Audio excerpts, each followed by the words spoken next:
Número 572 del compendio del Catecismo. ¿Por qué la oración es un combate?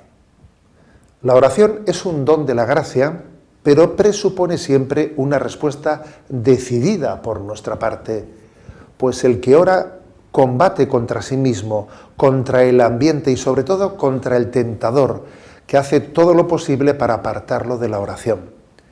El combate de la oración es inseparable del progreso en la vida espiritual. Se ora como se vive, porque se vive como se ora.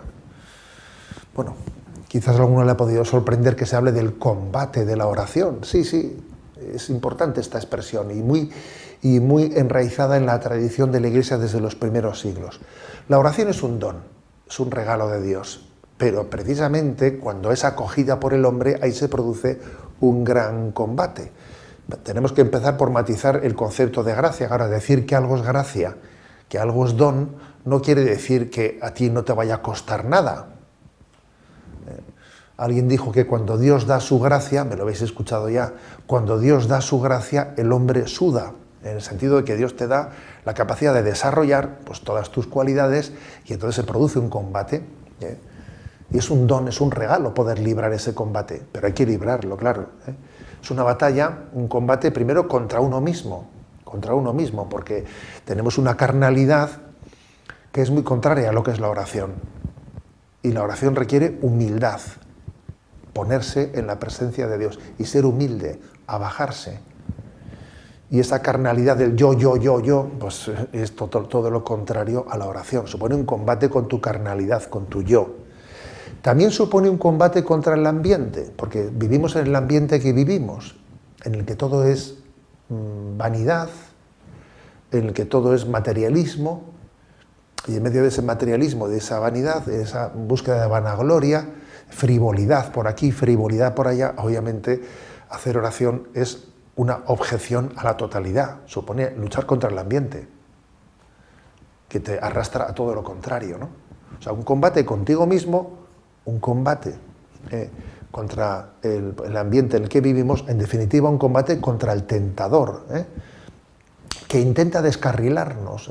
El tentador intenta descarrilarnos, siempre apartarnos del camino de Dios, como lo intentó hacer con Jesús, que si recordáis, pues en las tentaciones del desierto intenta interrumpir el ayuno y la oración que Jesús estaba haciendo en el desierto, intenta interrumpirla, intenta apartarle a Jesús del tiempo de oración.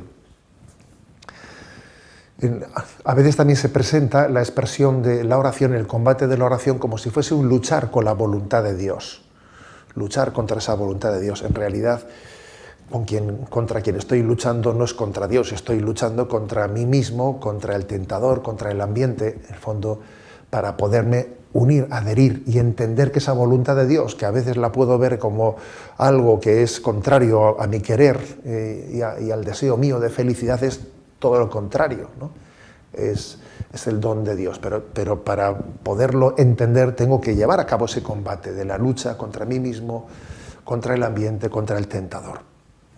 Bien, aquí hay una expresión, en este punto que estamos comentando, 572, que es muy interesante. Dice, ¿no? El combate de la oración es inseparable del progreso en la vida espiritual. Se ora como se vive, porque se vive como se ora. Atención a esta expresión. Se ora como se vive. No pensemos que la oración es como un capitulito aparte del resto de las cosas de nuestra vida. No, eso no es así. En el resto de nuestras cosas nos estamos jugando que cuando vayamos a hacer la oración sea auténtica o no. Pongo un ejemplo, ¿no? Imaginemos que yo he tenido pues un roce, una enemistad con una persona y que yo abordo esa cuestión y hago las paces, le ofrezco el perdón o le pido perdón. Sin duda, cuando yo he abordado pues, un capítulo tan importante en mi vida, cuando luego vaya a hacer oración, esa oración que haga será muy distinta, porque se ora como se vive. Si yo he sido capaz de llevar adelante esa reconciliación, ese perdón, llegado el momento de la oración, mi oración alcanzará otro grado completamente distinto. O si yo he sido generoso con los necesitados, con los pobres, cuando luego vaya a hacer oración, mi oración será mucho más intensa, mucho más viva. Se ora como se vive y se vive como se ora, porque obviamente la oración bien hecha me llevará a la conversión, me llevará a ser más generoso, al olvido de mí mismo. Se ora como se vive y se vive como se ora, ¿no? El combate espiritual de nuestra vida suele ir muy de la mano, inseparablemente, del combate por la fidelidad en la oración. La fidelidad en la oración. Santa Teresa de Jesús acuñó un término que es impresionante. Santa Teresa de Jesús habló de la determinada determinación de hacer oración. Menuda expresión.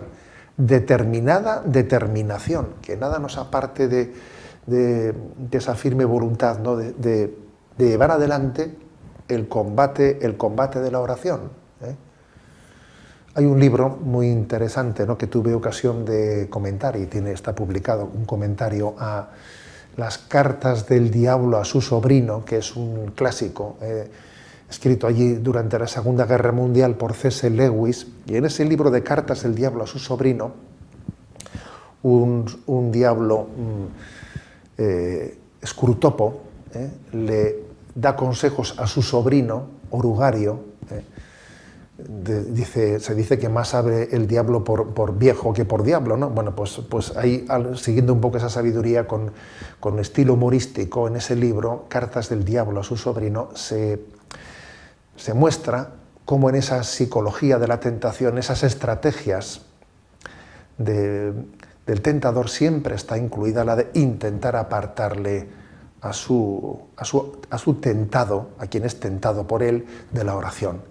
Intentar apartarle de la presencia de Dios, intentar descarrilarle su compromiso de oración, ¿no?, como forma para poder después tenerlo a su merced y llevarle a la tentación en tantos otros campos de la vida.